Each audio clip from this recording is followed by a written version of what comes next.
Pasamos a la segunda mesa. En principio aquí vamos a hablar sobre las herramientas del Observatorio de Accesibilidad Web. Creo que nos van a contar la última iteración que ha hecho el observatorio, temas de la comunidad de accesibilidad, en fin. Para eso pido que suban, aquí va a acompañar a Elena, César Cuadros, que le presento, es ingeniero superior en informática por la Universidad de Granada, ingresó en el Cuerpo de Gestión de Sistemas e Informática de la Administración del Estado en febrero de 2017 y desde enero de 2016 viene trabajando en el Observatorio de Accesibilidad Web apoyando a las tareas de transposición de la directiva. Y también le va a acompañar David Lubián, que es ingeniero técnico en informática de gestión, diplomado en ciencias empresariales y máster en computación de altas prestaciones.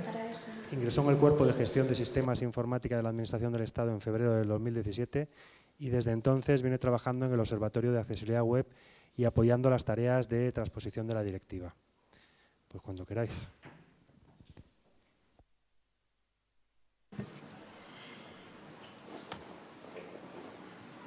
Bueno, pues para comenzar esta parte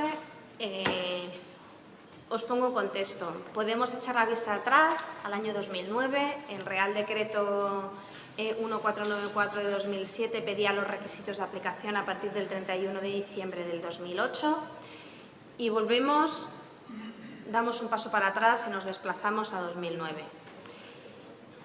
¿Por qué se pone en marcha esto que os vamos a contar? ¿Por qué se pone en marcha la iniciativa del Observatorio de Accesibilidad en ese momento? Pues simplemente porque queríamos ayudar a las administraciones públicas a mejorar la accesibilidad. Sabíamos que había lagunas, que había muchos temas a atender y queríamos ayudar y propiciar ese cumplimiento. En ese contexto montamos esta iniciativa, la iniciativa del Observatorio, en la que hemos enlazado las diferentes piezas que se ofrecen dentro del observatorio para intentar que cada una de ellas realimente a la otra, una parte por parte de formación, otra parte por parte de ayuda, otra parte por parte de seguimiento, por monitorización, por concienciación. Todas entre sí consiguen formar una amalgama de servicios y de cuestiones que venimos atendiendo interrelacionadas entre sí. En diciembre del 2009 se empieza evaluando con WCAG 1.0, a partir de febrero del 2015 estamos evaluando con WCAG 2.0. El core inicial, que no es tampoco la parte más importante, es un estudio periódico, ¿vale? Ese estudio periódico lo que nos proporcionaba pues, son datos generales de cuál era la situación de la accesibilidad, cuál era la situación del cumplimiento de los requisitos de accesibilidad. Por un lado, pues para tener la imagen general y por el otro lado, pues para tener también la oportunidad de contactar con las instituciones que lo tenían que aplicar para que supieran cómo estaban, para decirles, oye, tienes esto, te falta esto, puedes propiciar esto, es decir, complementar y no simplemente fueran unos datos que nosotros teníamos en nuestro poder, que lo podíamos haber hecho, hacemos la evaluación, nos lo quedamos para nosotros y ya está. Lo que nosotros queríamos es que esa información llegara a todos. Por eso se distribuye a todos los entes analizados. Pero eso tampoco era suficiente. Si distribuimos un informe y no volvemos a distribuir otro informe hasta dentro de 6 meses o hasta dentro de un año, en función de los periodos hemos ido evaluando cada 2 años o cada año, pues tampoco es que estuviéramos ofreciendo mucho. Por eso se complementa con el servicio de diagnóstico, herramienta que se puede usar durante todo el tiempo y que sirve para ir verificando si se está cumpliendo o no se está cumpliendo y las mejoras que se están realizando. Tampoco quiero entretenerme porque vamos a hablar de cada una de estas cuestiones con más detalle. ¿Qué más se necesitaba? Pues, por supuesto, en muchos casos necesitamos información, tampoco sabemos cómo entenderlo. Había mucha gente que no estaba formada, que tenía diferentes dudas y ahí, con el paso de los años, pues se han ido generando diferentes materiales para atender las carencias que íbamos detectando que se tenían que atender en las administraciones públicas. No para suplir la inmensa cantidad de materiales que existen en el contexto nacional e internacional, sobre todo pensando en la labor del World 3C, sino para complementar o centrar en el caso específico de las administraciones públicas españolas cómo teníamos que atender. Y al final nos pareció muy interesante que, vale, si todos seguimos haciendo nuestra guerra por nuestro lado, pues todos seguimos con nuestra guerra. Pues intentemos hacer frente común. Ese frente común es la comunidad de accesibilidad. Ahí lo que hemos intentado es que todos los que tengáis relación con la accesibilidad podáis formar parte de esa comunidad. Desde ahí podéis usar el servicio de diagnóstico en línea, pero lo que es aún más importante, podéis usar el foro pues, para hacer preguntas, cuestiones y que os sirva de ayuda también a vosotros para resolver las dudas. Ya os digo que no quiero entrar en detalles porque ahora iremos explicándoos cada uno de estos temas. Con respecto al estudio periódico del Observatorio de Accesibilidad, siendo diputaciones, todas recibís nuestros informes, ¿no? ¿Hay alguno que no haya recibido, que no sepa de lo que le estoy hablando? Por favor, si lo hay, no hay problema en decirlo. O sea, ¿os han llegado?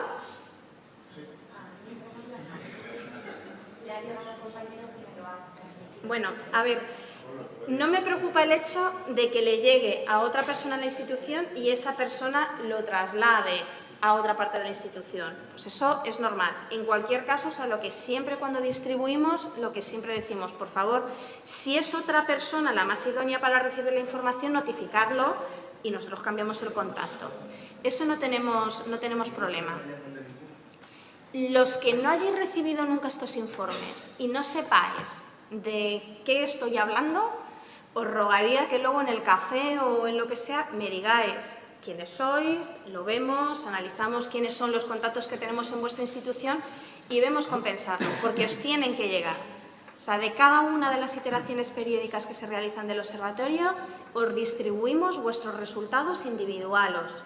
Un informe detallado de dónde está la información, cuáles son vuestros resultados, qué posicionamiento tenéis dentro de la situación general, etc. Entonces, por lo tanto, por favor, aquellos que no lo recibáis, comentádnoslo. ¿Qué se está evaluando? En AGE, todos los portales. En comunidades autónomas, unos 8 portales de áreas significativas por cada comunidad autónoma. Pero lo que más importa, a vosotros. En el ámbito local, ¿qué estamos evaluando? 4 por provincia. Siempre la Diputación, por eso os digo que de algún modo ese informe a alguien dentro de vuestras casas está llegando. Otra cosa es que no sea la persona correcta. Siempre se analiza la Diputación, siempre estamos analizando la capital de provincia, ¿vale? Y siempre estamos analizando el segundo municipio con más población después de la capital de provincia, o incluso hay veces que el de más población tiene más que la capital de provincia, pero bueno, los dos más grandes, a fin de cuentas, dentro de la provincia, la capital y el de mayor población que no sea capital de provincia, ¿vale? Eso siempre. Y luego se hace una selección de un portal pequeñito, bueno, medio casi para España, de un ayuntamiento de alrededor entre 3.000 y 4.000 habitantes, aleatoriamente. Solamente uno. Esta muestra es muy pequeña en el caso de entidades locales, 200 con respecto a 8.000. Es una muestra muy pequeña. Con la aplicación de la directiva, aunque ahora mismo estamos haciendo esto, ya os digo que uno de los cambios que vamos a tener que hacer para cumplir los reportes a Europa es incrementar el nivel de análisis en entidades locales. Eso, 100%. Lo vamos a tener que cambiar el año que viene y vamos a tener que analizar más. Y además nos introducen también un cambio, que es que vamos a tener que ir variando más la muestra. Entonces, a lo mejor probablemente mantenemos diputaciones y capitales de provincia, pero los otros pues los tenemos que ir rotando periódicamente. Con lo cual, poco a poco vamos a ir llegando a más. Esto no quiere decir que porque no os analicemos o no esa entidad local no esté siendo analizada en el observatorio, no pueda usar los servicios del observatorio. Los servicios del observatorio están abiertos a todos. Les esté analizando o no se les esté analizando. Esto es simplemente un complemento, ¿vale? Más o menos analizamos también dentro de esos portales unas 33 páginas aleatorias que seleccionamos dentro de ese portal para ver un poco cuál es la situación. ¿Cómo lo hacemos? Con una metodología pública. Esa metodología es totalmente pública, se ha acordado y se ha definido a través de los grupos de la Comisión Sectorial de Administración Electrónica y, por supuesto, pues está abierta. Estamos abiertos a recibir comentarios, a recibir cambios. Ahora mismo acabamos de aprobar una nueva después de un proceso de casi 9 meses en el que hemos estado recibiendo feedback en unos casos más intenso y en otros muchos en los que no hemos recibido nada, pero lo hemos ido comunicando a todos los actores que nos remitieran los cambios. Por lo tanto, no tengáis problema en ningún momento en, si veis cualquier cosa, irnosla reportando. Esa metodología es totalmente automática, ¿vale? Hace una estimación a nivel de página y una estimación a nivel de portal, pero no es una auditoría de accesibilidad. Es solo una estimación sobre un subconjunto de requisitos evaluados únicamente automáticamente. Por lo tanto, es simplemente para tener una foto, una primera foto. Además, en el concepto europeo han focalizado mucho en eso. Este tipo de revisión que nosotros estamos haciendo es una revisión para detectar errores. Y es así, detecta errores, pero no garantiza que se esté cumpliendo todos los requisitos. Es decir, aunque tengamos un portal con puntuación 10, no quiere decir que este pueda estar cumpliendo todo, porque falta la revisión manual y falta la revisión de otro conjunto de criterios. Pero sí que es cierto que cuando detecta que está mal, salvo que sea algo que tengamos que corregir en la herramienta, que estamos dispuestos a hacerlo, está mal. ¿Vale? Por lo tanto, sobre todo, es eso, que cuando llegan datos negativos, son datos negativos. Lo que está detectando, lo está detectando. Y está mal. ¿Con esto se ha conseguido mejorar? Pues sí, se ha conseguido mejorar. Alrededor del 50% de los portales han mejorado en AGI en comunidades autónomas, van mejorando poquito a poco. Sin embargo, en entidades locales conseguimos poca mejora. Esta ha sido una de las razones para intentar promover este tipo de jornadas. Esta es la semana que viene. Esta es vuestra situación. Esta información hoy por hoy no es pública, ¿vale? Os la estoy presentando, os la estoy comentando con vosotros. Esta es vuestra situación. Positivo, pues desde noviembre del 2017 al mayo se ha conseguido mejoras. O sea, vemos que por lo menos hemos pasado del 14 al 20% de portales cumpliendo lo que dice la ley, lo que dice la ley actual, la del 2007, no la directiva, la del 2007, 20%. Creo que queda mucho, ¿no?, por hacer.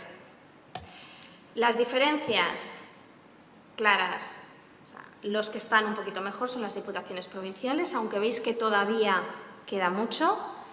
Lo mismo con los ayuntamientos de la capital, estarían en situación muy pareja, aunque bueno, difiere un poquito las prioridades.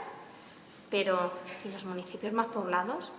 O sea, un municipio que en muchos casos tiene prácticamente la misma población que el ayuntamiento de provincia, capital de provincia, ¿no tiene recursos para atender la accesibilidad? A ver, que me lo diga el ayuntamiento de Villatempujo de Abajo, que a lo mejor todavía no está en el influjo de la Diputación, vale, lo puedo entender.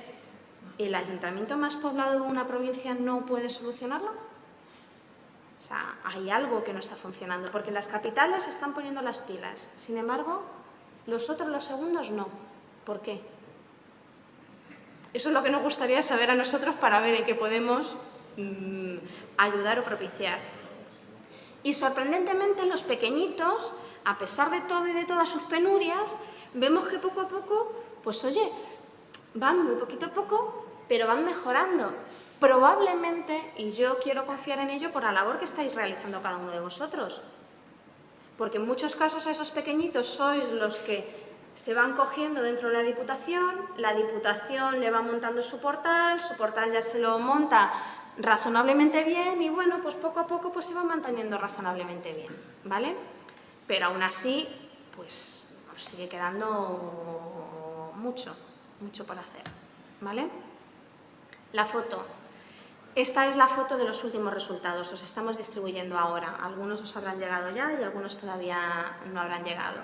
Esto no es ni el que está arriba ni el que está abajo. Estos son algunos, simplemente, los 20 primeros. Los 20 que han conseguido las mejores puntuaciones. De todos los tamaños, formas, colores, como lo queramos decir. Para mí esto es muy representativo, porque no quiere decir que sean recursos, sino que sea compromiso de la organización. O sea, en esto se trabaja cuando hay compromiso de la organización, sea un ayuntamiento más grande o más pequeño, sobre todo hablando que aquí estamos hablando de las capitales de provincia y de las diputaciones, considerando que más o menos todas pueden tener recurso para ello, ¿vale? ¿Y la diferencia? Pues la diferencia entre los diferentes ámbitos es sustancial. sustancial. Por ejemplo, en AGE, ahora mismo, de los portales principales, todos los ministeriales, más los grandes, BOE, Seguridad Social, Agencia Tributaria, PAG, ahora estoy hablando de memoria, todos están cumpliendo por lo menos la prioridad 1. Y el 78% es lo que nos pide la ley. Comparado con los principales, aquí como principales estamos considerando el ayuntamiento de la capital, ¿vale? Pues el salto de 78 a 28 es considerable, pero con comunidades autónomas también. Y sorprendentemente, otra cosa a analizar, las entidades locales les estáis pisando a las comunidades autónomas. Con poco que sigáis para adelante en las entidades locales, llegáis a sobrepasar ya a las comunidades autónomas. Otra cuestión que tampoco se entiende, porque siempre los gobiernos regionales tienen más recursos. Y esto era simplemente para que tuvierais la información de contexto. De hecho, yo ya me he excedido bastante del tiempo que tenía previsto para ello, pero yo creo que sí que era una información muy importante para que tuvierais. César y David son dos de las personas que trabajan conmigo en todos estos temas del Observatorio de Accesibilidad, y ahora pues os dejo en sus manos para que sean ellos los que os cuenten cada una de las cosas y herramientas que estamos ofreciendo en el observatorio para que podáis ver cómo aprender a usarlas y beneficiaros de ellas. Casi, César, te cambio el sitio y os quedáis mejor juntos.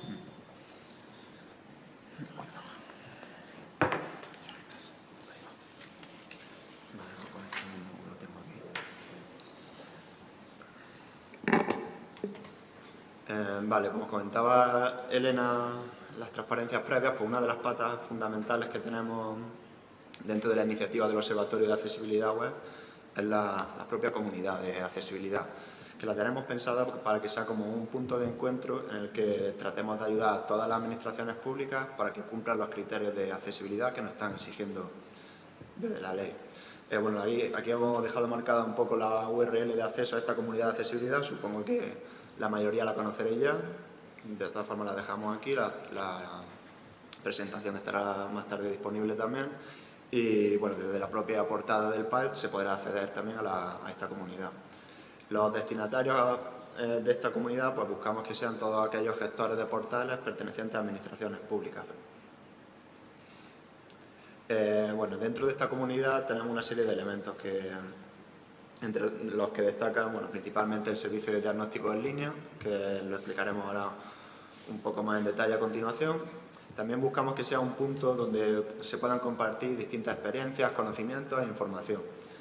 En las dos vertientes, por un lado, materiales que nosotros mismos hayamos generado desde el Observatorio de Accesibilidad, y por otro también nos interesaría que fueran también materiales generados por vosotros mismos, por vuestras organizaciones, ya sean estudios, informes, documentos que describan arquitecturas de información que habéis utilizado, o incluso resolución de algunos problemas que habéis detectado y que veáis que puedan servir de ayuda para otras administraciones. También tenemos disponible el foro, como ha comentado Elena, con el que pretendemos que os sirva de ayuda para plantearnos dudas que os surgen a la hora, por ejemplo, de cuando lleguen los informes con los distintos resultados de vuestros portales, si os surge alguna duda relativa a estos informes o a las guías que a continuación también presentaremos o herramientas que estamos ofreciendo. Queremos también que nos lo planteéis a través de ahí. Bien, porque nosotros estamos pendientes de este foro y además otras organizaciones se pueden beneficiar de vuestras propias dudas, porque es bastante normal que las mismas dudas se den en varias organizaciones al mismo tiempo. También otra parte importante es que al estar dentro de esta comunidad pues estaréis informados de las últimas novedades relativas a esta temática. Hay dos formas de estar al día dentro de esta comunidad. Digamos, una de ellas son a través de las suscripciones a las noticias que iremos publicando dentro de la comunidad de accesibilidad. Ahora explicaremos dónde suscribirse, y luego otras son las listas de distribución, que tenemos dos, la de CEA Accesibilidad Aviso, que es aquella en la que os introducimos, una vez que nos solicitáis el acceso a la comunidad, nosotros por defecto os metemos en esta lista de distribución. Y también esta lista también está abierta a cualquier actor que lo solicite. Y por otro lado también tenemos la lista de distribución de entidades locales, que es donde tenemos guardadas la red de contactos que comentaba antes Elena, donde bueno, digamos, los representantes con los que nos ponemos en contacto asociados a cada entidad local. Bueno, esta digamos que es una breve imagen explicativa de lo que tenemos la comunidad de accesibilidad. En la pestaña general, pues bueno, tendréis la descripción, la suscripción a las novedades, que está un poco más abajo. La siguiente pestaña es la de la documentación, donde estarán disponibles pues todas las normativas, las guías que vamos a explicar ahora a continuación. La parte de colaboración, que es el foro, y la parte del servicio, que es donde, bueno, donde se accede al servicio de diagnóstico en línea. Antes de pasar a explicar este servicio de diagnóstico, sí brevemente nos gustaría decir, por si hay alguien que todavía no está dado de alta en esta comunidad, cómo se podría acceder. Únicamente, bueno, debería ser personal de administraciones públicas, que previamente se haya creado un usuario en el PAE y que éste tenga perfil de administración pública. Una vez que ya esté creado este usuario, pues lo único que tendréis que hacer será acceder a la comunidad de accesibilidad, pulsar sobre el botón verde de solicitud de acceso y una vez que nosotros emitamos esta solicitud os llegará un correo para que podáis acceder y hacer uso de los materiales, foros y el servicio de diagnóstico, por ejemplo. Lo que os decía, en cuanto al servicio de diagnóstico, que quizás es la parte más interesante o la que más uso se le suele dar a lo largo del tiempo, bueno, tenemos esta, digamos, la serie de parámetros que había que rellenar a la hora de lanzar el análisis. Lo vamos a ver brevemente por si hay alguna duda. Bueno, lo del correo electrónico, bueno, indicar solo el correo electrónico donde vaya a recibir el PDF con el informe de resultados que se realizará.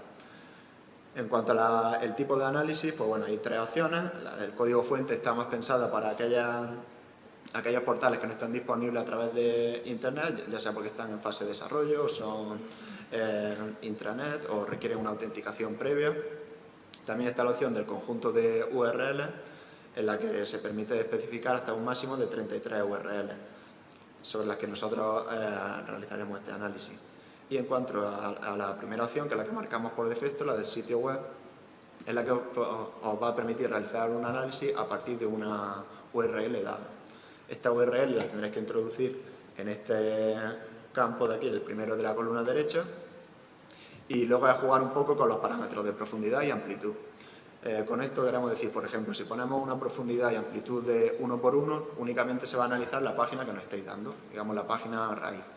Si luego ya, por ejemplo, se puede llegar a establecer un máximo de 4 por 8. ¿Qué quiere decir esto? Que nosotros partiremos el análisis de la URL raíz que nos estáis dando y a partir de aquí se seleccionarán 32 páginas más de forma aleatoria. Sí es interesante también para aquellos portales que incluyan sus secciones o independientes o que directamente no se quieren analizar no se quieren cubrir en este análisis, pues se podría marcar la opción de no rastrear fuera del directorio. Luego también tenemos la funcionalidad del histórico que se ha añadido el año pasado, creo que fue, en la que se pueden almacenar los resultados de este análisis. Y luego para luego más tarde compararlo con estas tres ejecuciones pasadas. Y bueno, ya por último, pues bueno, marcar el tipo de informes sobre el que queréis evaluar los resultados. Aquí, por ejemplo, podéis ver que está el enlace a la metodología que comentaba antes Elena, que fue aprobada pues, en abril de este año. También se le puede marcar ¿no? la opción para detectar los enlaces rotos. Si se marca, pues tardará un poco más el análisis, pero ya está. Bueno, aquí está un poco lo mismo que acabamos de explicar, para que lo tengáis también por escrito. Y ahora sí nos gustaría ya pasar, digamos, al grueso de la presentación, que es presentaros un poco el contenido que podéis encontrar en las guías prácticas que hemos elaborado desde el Observatorio de Accesibilidad para que podáis gestionar y mantener la accesibilidad de vuestros portales. Estas guías tenemos un conjunto de 6 guías y 2 que estamos pendientes de publicación próximamente. Tenemos guías como la de gestores de contenido y editores finales que están íntimamente ligadas y que pasará ahora a comentar mi compañero David. Otra guía para la validación de accesibilidad sobre sitios web, otra para la relativa a contenido multimedia, otra para sede electrónica, otra para documentos PDF y ofimáticos y otra para aplicaciones móviles. Aquí dejamos también lo mismo, dejamos el enlace para que podáis acceder a ella, aunque vais a ver que desde la propia comunidad se puede acceder, están enlazadas desde varios puntos distintos. Bueno, ahora continúo yo. Como ha comentado César, como las dos guías, la guía de gestión de la accesibilidad de gestores de contenido y la de cuestiones básicas de accesibilidad para editores finales, tienen un contenido bastante similar, las hemos unido, o las he unido ahora en esta presentación, y cuando vaya avanzando en la presentación, pues iré comentando a cuál pertenece cada trozo. Bueno, la guía para gestores está pensada se ha elaborado para desarrolladores, y el objetivo es ayudar a los desarrolladores a la hora de implementar sistemas de gestión de contenidos llamados CMS que sean accesibles. Y la guía de editores finales está pensada para editores de contenido, editores que introduzcan la información en las páginas, y su objetivo es ayudar a estos editores a la elaboración de contenidos accesibles. Bueno, en esta transparencia se presentan las fases de un proyecto web sobre un gestor de contenidos. Aquí lo importante es tener claro que la accesibilidad tiene que ser un tema transversal, tiene que tenerse en cuenta en todas las fases y no dejarlo para las últimas fases, porque después es muy complicado arreglar la página para que sea accesible. Es muy costoso, y teniendo en consideración los diferentes aspectos que aplican en cada fase. Por ejemplo, en el diseño gráfico, pues se tenía que tenerse en cuenta, por ejemplo, el tema de los colores o el contraste en las páginas. Los aspectos que se estudian en estas guías son los que aparecen aquí en este listado. Si os fijáis en el listado, están marcados qué secciones se encuentran en ambas guías, qué secciones se encuentran solo en la guía del editor o cuáles se encuentran en la guía de los gestores de contenidos. Yo solo voy a hablar de las que están ahora mismo marcadas en verde, así brevemente. Entonces, empezamos con la inclusión de imágenes. Es importante que cuando se introduzca una imagen en una página, esta tenga un texto alternativo, siempre y cuando la imagen no sea una imagen decorativa. Entonces, en el gestor de contenidos se deberá implementar un campo donde se pueda rellenar el texto alternativo, y el editor de contenidos tendrá que usar ese atributo, ese campo que se ha creado en el gestor de contenidos, y rellenarlo adecuadamente, pues cumpliendo una serie de características como los que relato ahora, que el texto debe ser descriptivo del contenido de la imagen, no debe ser demasiado largo y preferentemente sin abreviaturas, y en el caso de que sea una imagen decorativa, tanto el texto alternativo como el título deben de dejarse vacío. Si la imagen es compleja, deberá ofrecer también una descripción detallada. Todo esto lo podéis encontrar más amplio en la propia guía. Es un breve resumen. Todas estas guías están hechas con licencia Creative Commons, es decir, están abiertas a la modificación, ya que, aparte de que nos enviéis sugerencias y las podamos modificar nosotros en siguientes versiones, es para que las podáis usar dentro de vuestras organizaciones.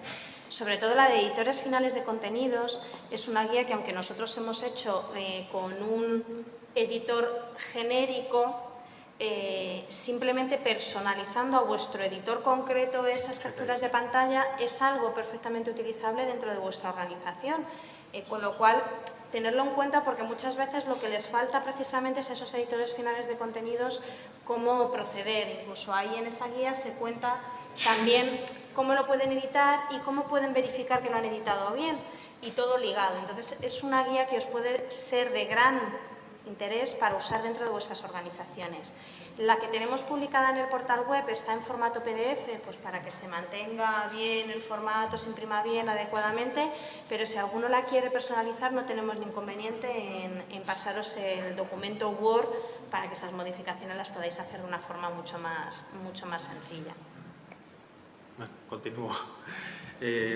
Por parte del editor también tendrá que fijarse que la imagen tenga unas dimensiones fijas, para que a la hora de cargar la imagen en el navegador sepa el tamaño que va a ocupar en la página y no esté maquetándola constantemente y ajustándola. debe usar imágenes lo más pequeñas posibles, siempre y cuando no se vea comprometida la calidad, y debe usar formatos estándares abiertos o de uso generalizado, como puede ser JPG, NPG. Aquí de abajo podéis ver unas imágenes de un gestor de contenidos en el que se marca lo que sería el campo del texto alternativo, donde se marca también dónde se fijan lo que son las dimensiones de la imagen, y aquí se puede ver donde iría la descripción larga, que sería para el caso de que sea una imagen compleja y se quiera añadir lo que sería la descripción a través de una URL, y el campo título. Definición de encabezados o títulos de página. Los encabezados se consideran elementos básicos en la navegación de un portal, ya que ayudan, por ejemplo, a programas de lectores de pantalla a poder estructurar bien el portal y que una persona invidente pueda saber moverse por la página. En el CMS se deberá implementar que todos los estilos para marcar apartados se codifiquen como un encabezado y se tenga en cuenta la jerarquía de la estructura. Se debe controlar lo máximo posible los encabezados que pueden usar los editores finales. Por parte del editor, debe marcar todos los encabezados necesarios de la página. La jerarquía de los niveles del encabezado no puede contener saltos, es decir, no se puede pasar de un H1 a un H3 si no existe un H2. Deberá verificar el editor que todos los elementos del encabezado tengan texto y engloben contenido. Deberá eliminar todos los elementos de encabezado que realmente no lo sean. Y el editor pues, puede contar con herramientas de validación, como puede ser Web Accessibility Toolbar, que después hablará César de ella, que puede ayudar a la verificación de la corrección de los encabezados, también ayuda a comprobar las imágenes si tienen texto alternativo, etc. Inclusión de enlaces. En el gestor de contenidos se deberá implementar que la inclusión de enlaces permita añadir un título, se pueda especificar si se abre o no en una ventana, pues a través de un texto que lo informe, o a través de un elemento gráfico con una flechita que informe de que se va a abrir una nueva ventana. Y se puedan rellenar los datos adicionales, etc. Por parte del editor, deberá elegir un texto para el enlace que sea descriptivo de su destino y objetivo. Para enlaces con imágenes, deberá incluir un texto alternativo adecuado que describa el destino y el objetivo del enlace de forma conjunta con el texto de enlace, si lo hay, y deberá evitar la apertura de nuevas ventanas, salvo en el caso de que los enlaces lleven a portales externos o lleven a archivos adjuntos. Eso lo se está recomendando para las administraciones públicas. Inclusión de ficheros adjuntos. En el gestor de contenidos es recomendable que los enlaces a ficheros adjuntos sean diferenciables visualmente del resto mediante el uso de algún estilo o mediante iconos representativos del formato del fichero. Aquí en la parte de abajo podéis ver cómo hay un texto en el que se ve perfectamente en un color azul subrayado. Se diferencia perfectamente y lleva un icono del archivo que se va a abrir. El icono, como es un icono decorativo, no debe llevar lo que es información descriptiva. Es recomendable incluir información más relevante del fichero o un resumen en HTML. Esto es recomendable, no es obligatorio. Por parte del editor, debe utilizar los formatos que sean estándares reconocidos por el Esquema Nacional de Interoperabilidad y que sean de uso generalizado, como PDF, ODT, DocX, XML. Si el formato del fichero posee características propias de accesibilidad, habrá que revisar que dicho fichero sea accesible, es decir, si es un fichero PDF, ese fichero PDF debe ser accesible. Deberá utilizar ficheros de tamaño reducido, es decir, lo más pequeño que se pueda utilizar. Deberá abrir, si se abre el enlace en una nueva ventana, deberá avisar adecuadamente al usuario, como hemos comentado anteriormente. debe de disponer de un texto de enlace descriptivo del fichero que se vincula y se recomienda incluir en el título del enlace una indicación sobre el formato del mismo junto al texto replicado del enlace. En el caso del ejemplo, podéis ver que aparte se pone en texto que es en formato PDF. Bueno, y el tamaño. Identificación de listas. En el gestor de contenidos se deberá implementar el poder usar listas de los diferentes tipos y que queden correctamente etiquetadas. Bueno, como sabéis, existen 3 tipos de listas. Está la lista no ordenada, la lista ordenada y la lista de definición, que se etiquetan mediante UL, OL o DL. Por parte del editor, debe tener en cuenta que nunca debe generar una lista utilizando guiones, puntos, asteriscos, etcétera, y deberá siempre utilizar lo que le da o las funcionalidades que se le hayan dado en el gestor de contenidos. No deberá marcar, deberá marcar todas las enumeraciones de elementos como listas y deberá verificar que las listas empleadas, así como sus posibles listas anidadas, estén bien construidas y estén bien anidadas. Es decir, que si creas una lista y dentro de esa lista hay otra lista, hay que fijarse que las etiquetas de apertura y de cierre están realizadas correctamente, que aparece bien anidado con las sangrías y todo. Bueno, aquí en la parte de abajo aparecen los 2 iconos más característicos de cómo aquí de las listas tanto ordenadas como no ordenadas y lo que serían las sangrías para crear anidamientos. Inclusión de tablas de datos. En el gestor de contenidos se debe evitar por completo maquetar un portal haciendo uso de tablas. Se debe incorporar los campos necesarios para que los editores construyan las tablas correctamente. Las propiedades visuales, como el borde, el espacio entre celdas, el espacio interior, deberán realizarse a través de hojas de estilo. Las tablas de datos complejas habrá que marcar las asociaciones entre las celdas de datos y los encabezados de las filas y columnas y especificar un breve resumen de las características de la tabla. En el editor, pues el editor deberá evitar el uso para maquetar la información, aunque si las secciones son pequeñas se podría usar si el texto que lleva se puede leer de manera lineal, fila a fila. Y deberá emplear preferentemente tablas de datos sencillas, donde el encabezado se encuentre en una fila y en una única columna. Deberá marcar el editor los encabezados de fila y columna con los estilos del gestor de contenidos y no mediante características de presentación como puede ser negrita, color.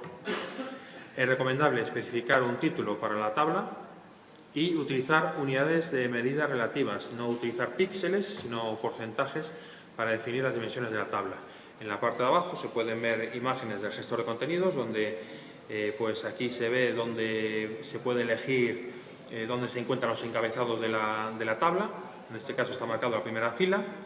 Se puede ver el campo del título de la tabla y el resumen, donde iría el resumen si fuera una tabla compleja, y donde se marca pues lo que serían las dimensiones de la tabla. En este caso está hecho por porcentaje y no por píxeles, no fija.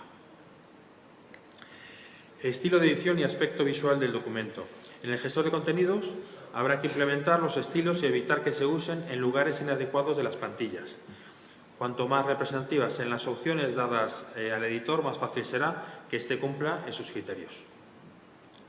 No poner a disposición de los usuarios estilos como el tachado. Se deberá codificar adecuadamente los estilos del documento. Todos los estilos y presentación de la página deben de realizarse mediante hojas de estilo CSS externas y no mediante atributos como por ejemplo el elemento style o elementos como BIQ y stripe. Si se quiere enfatizar la información que se añada a la página, se puede utilizar la negrita o la cursiva. Por parte del editor, no debe introducir colores ni aspectos gráficos y deberá usar los que por defecto se ofrezcan en el gestor de contenidos. No debe generarse párrafos vacíos para simular espacios en blanco y no se recomienda el pegar texto procedente de fuentes externas. Es mejor generar ese contenido directamente en la propia página pero si no queda más remedio y se quiere pegar el texto de fuentes externas, se deberá eliminar los estilos del documento original. Y eso se puede hacer pues pasando el texto de la fuente externa a través de un bloc de notas, por ejemplo. Identificación de los cambios de idioma. Se debe poder marcar adecuadamente cualquier cambio de idioma. Este se identificará mediante el atributo lang. No es necesario identificar aquellos cambios de idioma derivados de direcciones, nombres propios o palabras extranjeras que sean empleadas en nuestro idioma. Bueno, aquí aparece una captura donde se hace referencia al idioma que se puede elegir. El uso de unidades relativas. Se recomienda, ahora ya no es obligatorio, el uso de unidades relativas para redimensionar el texto, tablas, imágenes, etc. y poder adaptarse a las necesidades y preferencias de los usuarios. Actualmente, todos los navegadores cuentan con la función zoom, que permite aumentar el tamaño manteniendo la legibilidad y la funcionalidad. A partir de Internet Explorer 6 ya cuenta con esta funcionalidad. Aún quedan muy pocos equipos que dispongan de ese navegador. Bueno, es algo residual. Validación gramatical. Ya no es obligatorio en el WCAG 2.0, pero sí es recomendable para asegurar la compatibilidad del código entre los diferentes navegadores. El código de las páginas debe estar al menos bien formado y ser procesable, es decir, que tenga las etiquetas de apertura y cierre bien puesto, que la información esté bien anidada. Se recomienda que el código de las plantillas utilizadas en el gestor de contenidos no contenga errores de validación y que el código de las hojas de estilo asociadas también sea gramaticalmente válido. Se recomienda la inclusión de un validador en el propio gestor de contenidos. Y a continuación se pueden ver dos herramientas online de W3C para lo que es el análisis de código, tanto HTML como CSS, como puede ser Markup Validation Service y CSS Validation Service. Ahora doy paso a César, que hablará de la siguiente guía. Bueno, yo quería presentar un poco el contenido de la guía de validación de accesibilidad web, que os permitirá, vamos a describir la serie de pasos que tenemos que seguir para validar en este caso vuestro portal web y una serie de recomendaciones que se proporcionan. Esta guía está destinada a un amplio rango de perfiles, ya sea tanto desarrolladores, editores de contenido, responsables de la accesibilidad del portal y, por supuesto, auditores o consultores que realicen evaluaciones de accesibilidad. El objetivo de esta guía es que sirva de referencia para lo que decíamos, para evaluar la accesibilidad de un sitio web. Para ello lo que hacemos es mostrar una serie de herramientas de apoyo, tanto automáticas como manuales. Y también queremos concienciar acerca de la importancia de la accesibilidad a lo largo de todo el ciclo de vida. Como decíamos, es muy importante que se tenga en cuenta desde las primeras fases del diseño hasta su monitorización cuando ya está desplegado en producción el portal. Bueno, en esta guía se incluye un primer apartado de aspectos generales a tener en cuenta. Habla un poco acerca del nivel de conformidad que debemos cumplir, que en nuestro caso es el AA. También comenta acerca de la accesibilidad que se debe de cumplir en páginas de forma completa. No vale excluir una parte de la página, sino que se debe de analizarse de forma completa, y en el caso de que tengamos procesos es importante que se analice la accesibilidad de todo el proceso completo. ¿Por qué? Porque si uno de los pasos de este proceso es inaccesible, una persona que con cierta discapacidad no podrá terminar o completar el proceso completo. Por ello que deberemos analizar desde el principio al final de este proceso.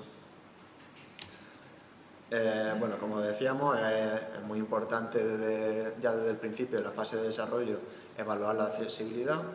¿Por qué? Porque si llegamos a la fase final y es aquí donde detectamos un problema de accesibilidad, nos va a suponer un mayor coste y deberemos emplearle mayor tiempo a la hora de solucionarlo. Por ello, de recomendaciones que se dan es que los diseñadores gráficos del portal deben de validar desde el principio, pues ya sea el uso de los colores, el contraste, los encabezados o los elementos estructurales que se van a incluir en la plantilla. También es importante pues, planificar una serie de revisiones ya desde el desarrollo del portal. Y bueno, esto ya de aquí, digamos, lo que hemos explicado antes sería la fase de desarrollo, mientras estamos desarrollando el portal, y ahora ya sí que se plantea una metodología en la que se indican 4 pasos fundamentales que debemos de seguir a la hora de analizar nuestro sitio web. El primero de ellos sería especificar el ámbito de evaluación, el siguiente sería analizar el diseño de nuestro sitio web en su conjunto, y luego ya pues, seleccionaríamos una muestra representativa que nos dé una visión global del portal, y por último ya pues validar esta muestra. El primer paso, como decíamos, era especificar el ámbito de evaluación. Hay que tener en cuenta 2 elementos, hay que establecer 2 elementos. Nivel de conformidad, como decíamos, no tenemos que darle muchas vueltas, lo que nos exige la ley es el AA, pues, es lo que hay que cumplir. En cuanto al alcance del sitio, hay que establecer también el alcance del sitio web, que consiste en identificar cuáles son las páginas de nuestro sitio. También es importante identificar si dentro de nuestro portal estamos incluyendo secciones o subdominios independientes que no pertenezcan a nuestro portal. En cuanto a la fase 2, la del análisis del diseño del sitio web, se divide a su vez en un conjunto de pasos. El primero de ellos es identificar cuáles son las páginas comunes, como son la página de inicio, la de contacto, el mapa del sitio web, información legal, el login. Son páginas sobre las que tenemos que prestar especial atención. También deberemos analizar los diferentes tipos de plantillas y también las páginas que contengan los diferentes tipos de elementos estructurales. Con elementos estructurales hacemos referencia pues, a tablas, listas, contenidos multimedia, formularios, elementos que estén utilizando JavaScript. También deberemos identificar cuáles son las funcionalidades comunes. Por ejemplo, si tenemos un portal en el que se están tramitando pagos o requiere la identificación previa, estas páginas son, digamos, bastante importantes porque gran parte de las funcionalidades de nuestro portal pues, van a pasar por ellas. Y por último, dentro de este segundo paso, pues deberemos identificar páginas que estén incluyendo tecnologías distintas del HTML y CSS, ya sea Ajax, JavaScript, etc. También decir que si tenemos ahí incluidos documentos PDF o elementos Flash, JavaScript, Ajax, sí que deben de tener una alternativa accesible en HTML. En caso de que no la tuvieran, estos propios elementos deben ser accesibles en sí mismos. Bueno, ya siguiendo con los 4 pasos que decíamos al principio, el tercero de ellos sería, una vez que hayamos hemos analizado un poco el diseño de nuestro portal, ya deberíamos de seleccionar una muestra representativa de este. Es muy complicado, esto va ahí en función del tamaño del portal. Si es un portal pequeño, pues sí se podrá analizar el conjunto de las páginas. Si ya es un portal más grande, deberemos, por lo que decíamos, seleccionar una pequeña muestra de forma que nos dé una visión global del sitio. A lo mejor con un tamaño entre 10 y 50 páginas estaría bien. ¿Qué deberíamos de incluir en esta muestra para alcanzar, digamos, llegar a esta visión global? Pues lo que hemos visto antes, las páginas y funcionalidades comunes, diferentes tipos de páginas, páginas que incluyan las distintas tecnologías que hemos identificado que hay en nuestro portal, páginas que estén más visitadas. Para esto nos puede ayudar a consultar los logs en el caso de que estén disponibles, páginas relevantes para personas con discapacidad, por ejemplo la página que comentaba Elena antes de la declaración de accesibilidad. Si hay procesos en nuestro portal, pues incluir todas las páginas, y también es importante añadir un conjunto reducido de páginas aleatorias para que nos sirva como un indicador para medir la fiabilidad de los resultados de nuestro análisis.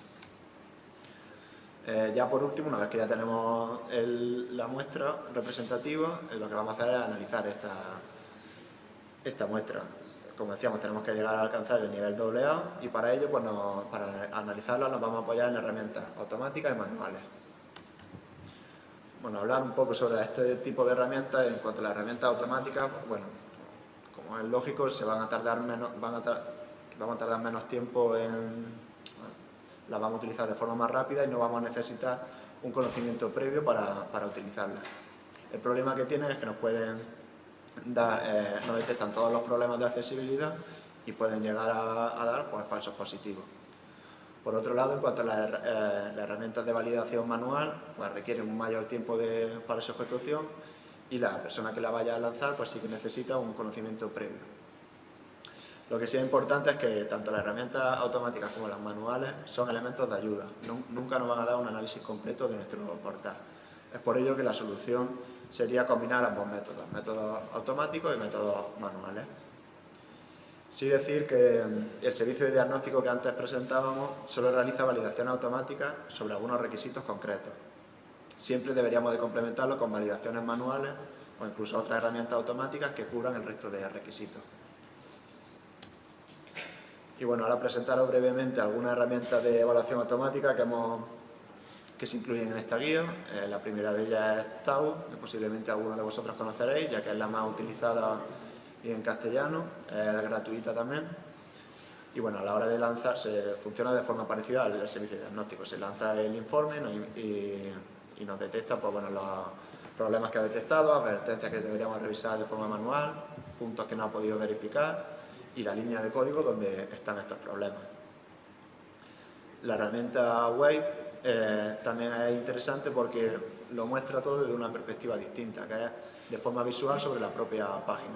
Aquí veis como, por ejemplo, a la hora de lanzar el informe nos está informando de dónde están los encabezados, textos alternativos a imágenes, etiquetas o áreas que se hayan incluido, etc. Y también se puede utilizar para validar en desarrollo y servicios que no están en Internet. Esta quizá es una funcionalidad bastante también a tener en cuenta. Bueno, y luego ya pasando a herramientas de evaluación manual, sobre las que nos podemos apoyar, la que nos comentaba antes nuestro compañero David, de la Web Accessibility Toolbar, que es un complemento de Internet Explorer, que nos va a permitir pues, bueno, redimensionar el tamaño de la ventana del navegador para ver cómo se vería en tablets, en dispositivos móviles, activar o desactivar las hojas de estilo, validar el HTML o el CSS, resaltar las imágenes que tenemos en nuestro portal o sustituirlas por texto alternativo. También nos va a permitir realizar pruebas de color para, por ejemplo, mostrar la página en una escala de grises o analizar el contraste de los distintos elementos. También nos va a resaltar los elementos estructurales, como pueden ser los encabezados, listas, tablas que tengamos incluidas en las secciones de nuestro portal. También nos mide la velocidad de descarga y también una funcionalidad que es bastante interesante sería que nos muestra una ventana con un listado de los enlaces que tenemos incluidos en nuestra página. ¿Por qué lo muestra en una página distinta, en una ventana distinta? Porque es importante que los enlaces que incluyamos en nuestro portal sean identificativos o significativos por sí mismos, fuera de su contexto. Entonces, él nos lo saca en una ventana distinta para que nosotros podamos detectar si una persona que podría saber hacia dónde le va a llevar este enlace sin analizar lo que es el conjunto que le rodea. Esta herramienta, como decíamos, es muy útil para lo que ha estado comentando mi compañero David, sobre todo para editores de contenido. También tenemos de forma análoga, pues muy parecida, la Web Developer Toolbar, que es un complemento, pero para Firefox. Tiene prácticamente las mismas funcionalidades. También incluye deshabilitar las cookies, Java, JavaScript y demás, ver el orden de tabulación, pero vamos, en definitiva es prácticamente lo mismo, solo que para otro navegador. También se incluye está disponible también la herramienta Contrast Analyzer, que nos permite determinar si el contraste entre un color del primer plano y el color de fondo es suficiente. Esto viene bien, como decíamos, en las primeras fases, sobre todo para detectar si estamos aplicando un nivel de contraste correcto y que llegue, por ejemplo, pues, a nivel AA, que es el que buscamos. Y bueno, ya terminando esta guía, decir que hace referencia también a los navegadores y productos de apoyo que van a utilizar las personas con discapacidad y que nos van a permitir pues, ponernos en su lugar, ver cómo accederían a esta página las personas discapacitadas. Para ello habla un poco del uso del teclado, que todo debe ser accesible a través del tabulador y en el orden correcto. También es importante, hace referencia a las teclas de acceso rápido. Bueno, navegadores de texto también, como links, que nos permite ver si el contenido lo tenemos bien estructurado y ordenado. Y los lectores de pantalla, como por ejemplo House, que tiene un precio más elevado, pero también se nombran otras alternativas gratuitas como NVDA. Bueno, también ahora hablando un poco, nuestro compañero ahora de la Diputación de Toledo nos yo no, lo desconocía, pero había un complemento para leer la pantalla, un complemento de Google Chrome o de Firefox también. Bueno, y en cuanto a la monitorización de accesibilidad, una vez que el portal ya está en producción, sí es importante implantar una política de monitorización para evitar que los portales, una vez que hayamos hecho el trabajo duro de tenerlo todo correcto, evitar que con el paso del tiempo, conforme se van añadiendo contenidos, el portal se vaya degradando. Un posible modelo que se propone es utilizar una herramienta automática que identifique y nos esté alertando de forma periódica. Pues para ello hay herramientas comerciales y también para tener una cobertura parcial, lo que recomendamos es lanzar informes utilizando nuestros servicios de diagnóstico pues una vez al mes, incluyendo una serie de páginas aleatorias y más tarde pues complementarlo con revisiones manuales expertas para alcanzar lo que decíamos, requisitos que no se llegan a poder analizar de forma automática. Y bueno, eso siempre que si vamos a realizar cambios significativos sobre nuestro portal, pues sí que habría que volver a analizarlo. Bueno, ahora os voy a presentar la guía de accesibilidad en contenidos multimedia. Está destinada a desarrolladores y basada en el WCAG 2.0 y el objetivo es ofrecer una visión general, explicar los principales métodos para la inclusión de audio y vídeo en un sitio web y explicar las características de accesibilidad que deben de reunir estos contenidos multimedia. Antes de empezar, quería comentaros que la directiva de la Unión Europea 2016/2102 ha exceptuado el contenido multimedia en directo del cumplimiento de la accesibilidad. Entonces, para vídeos, dependiendo, existen o vídeos pregrabados, que serían los que están metidos en las páginas, o vídeos en directo.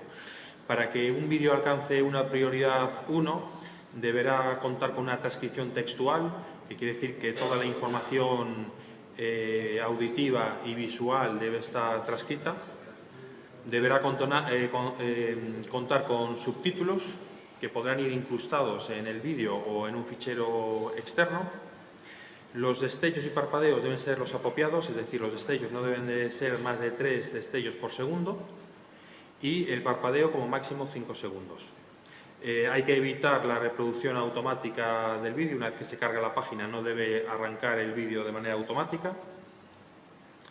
Debe tener la capacidad para ser manejado a través del teclado, como comentaba hace un segundo César, y tiene que tener un orden de tabulación adecuado el vídeo.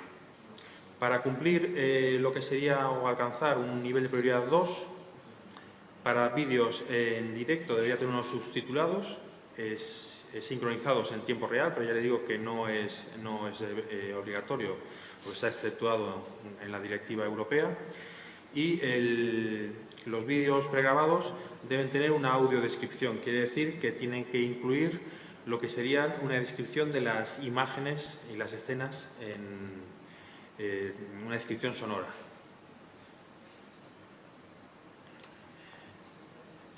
En el tema del audio, lo que es para alcanzar el nivel de prioridad 1 es similar al caso del vídeo, es decir, tiene que tener una transcripción textual equivalente, debe de evitarse la reproducción automática, debe tener capacidad para ser manejado a través del teclado y el orden de tabulación tiene que ser el adecuado.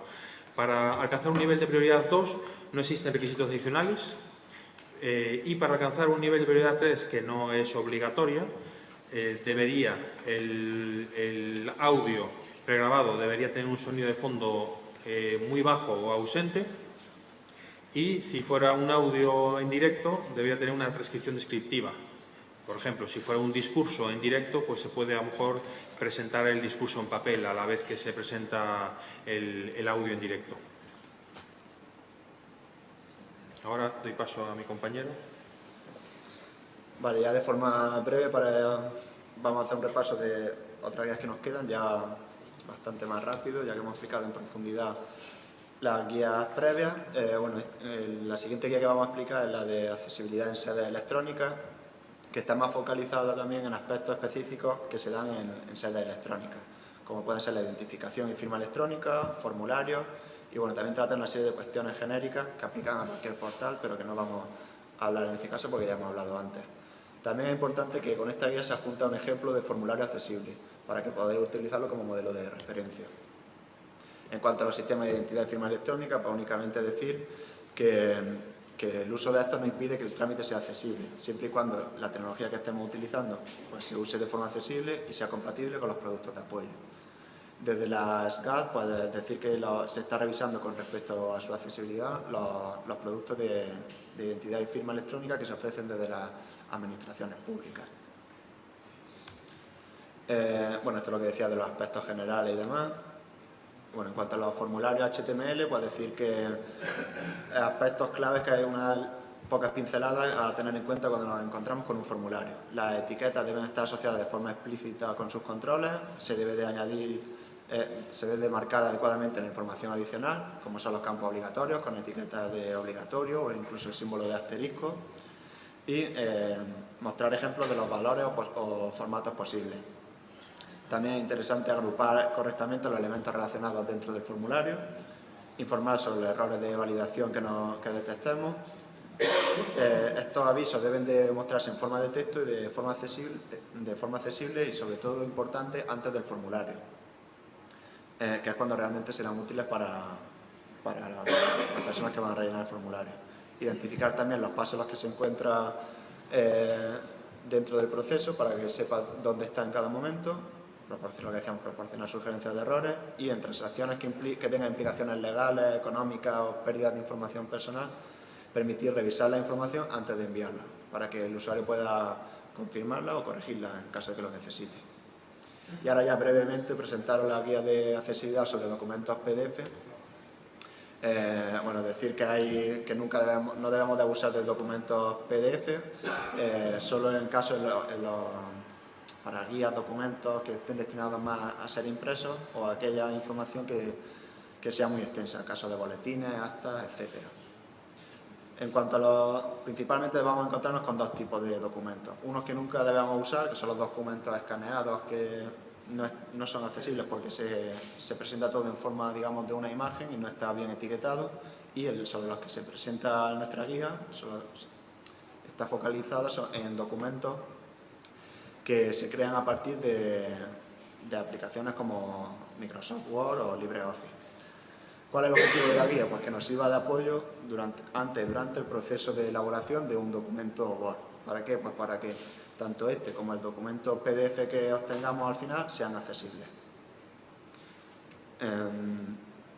Bueno, decir que los aspectos sobre los que se está centrando la guía en el uso de estilos de encabezados y párrafos siempre se incide mucho en que utilicemos los estilos que nos está proporcionando ya Word. ¿Por qué? Porque ya están etiquetados y a la hora de generar el PDF no vamos a tener que hacer prácticamente nada, solo si nos basamos en lo que ellos nos dan ya por defecto, ya sea listas, lo que decíamos, encabezados, párrafos, no vamos a tener ningún problema. Va a ser solo casi pulsar un botón y tendremos un PDF accesible. Lo que decíamos, texto alternativo para imágenes, especificar el idioma del documento. También es importante las tablas, texto en columna y demás, no simularlas, o sea, no utilizar tabulaciones, espacios, guiones y demás. Lo que decíamos, utilizar siempre las funcionalidades que nos esté proporcionando Word. Y si tenemos el caso de tablas complejas que tengan varios niveles de encabezado, varias filas, intentar dividirlas en tablas más pequeñas. Para los enlaces, bueno, incluirlos como hipervínculos. Y bueno, ya lo que decíamos, una vez que ya hayamos tenido el documento Word siguiendo todas las especificaciones, todo lo que nos está proporcionando, las funcionalidades que nos proporciona Word, el último paso es tener el documento en PDF.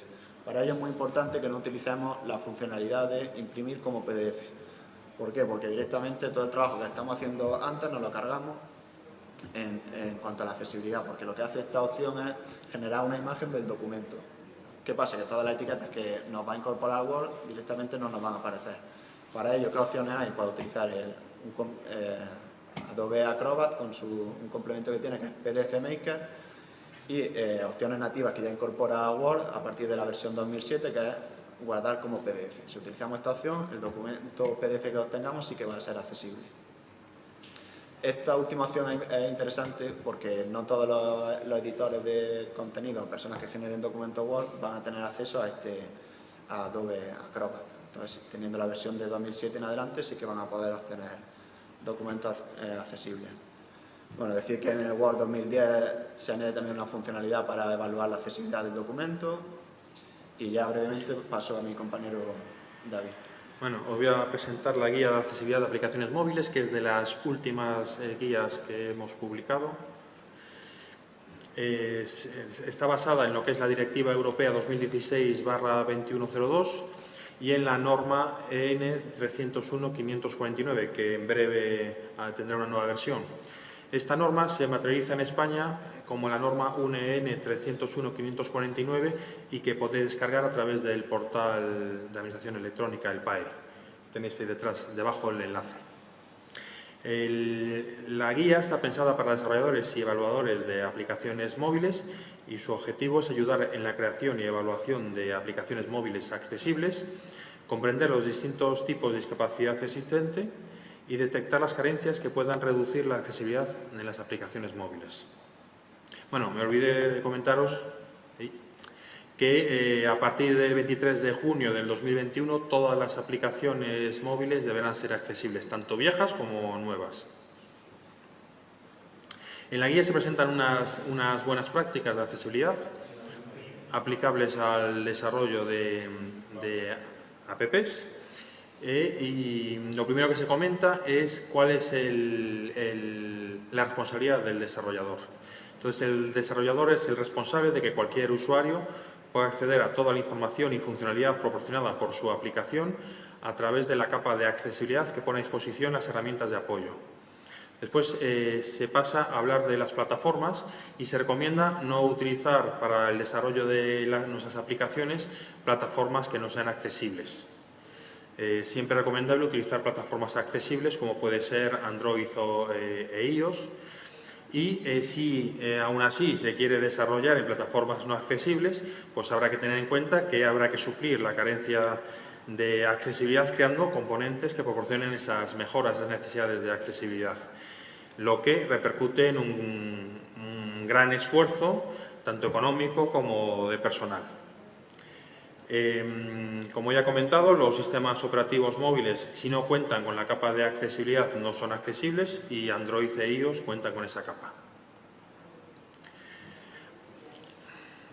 Se da también unas directrices comunes a todos los sistemas operativos móviles para proporcionar funcionalidades accesibilidad a las aplicaciones. Las directrices serían, por ejemplo, definir las propiedades de los componentes. Por ejemplo, si tenemos imágenes, pues poder poner un texto alternativo a la imagen. Definir lo que sería la navegación, lo que sería el orden de navegación, dónde se encuentra, qué elementos son los que tendrían el foco en la navegación. Después, definir el diseño de la interfaz, lo que sería el tamaño de la aplicación, en qué dispositivos se va a mostrar y cómo se ajustaría a esos dispositivos, el contraste y los destellos. Definir la ayuda a la entrada, es decir, si se va a permitir el autocompletado, el portapapeles o la entrada por voz. Definir las alternativas de entrada para personas que puedan tener problemas de movilidad, como puede ser el autocompletado, como pueden ser alternativas para dobles pulsaciones, para pulsaciones mantenidas. Habrá que definir también las alternativas de salida, aparte de la salida normal, como podría ser pues, a través de la pantalla, pues dar unas alternativas visuales, auditivas o ápticas, como puede ser la vibración. Y los elementos molestos y necesarios, intentar reducirlos al mínimo. Cada sistema operativo móvil tiene instrucciones prácticas de cómo introducir sus elementos para que funcione correctamente su capa de accesibilidad. Deben consultarse y estudiarse en cada caso. Bueno, sí, ya termino. Bueno, como ya comentó mi compañero, existen herramientas para validación automática y manual. Para lo que son aplicaciones móviles son actualmente bastante escasas y se recomienda eso, una combinación de herramientas automáticas y manuales. En la gráfica, en la tabla de debajo, se pueden ver unas determinadas características y qué aplicaciones, dependiendo del sistema operativo móvil, que podrían valer para validarlas. Y para terminar, se puede ver en esta tabla herramientas de apoyo a la accesibilidad, donde pues estarían los productos de apoyo y cómo se llamarían en cada plataforma. Y ya he terminado. Pues muchas gracias. Yo creo que debemos agradecer el trabajo que está haciendo el observatorio con todas estas herramientas, que yo creo que son de utilidad para todos.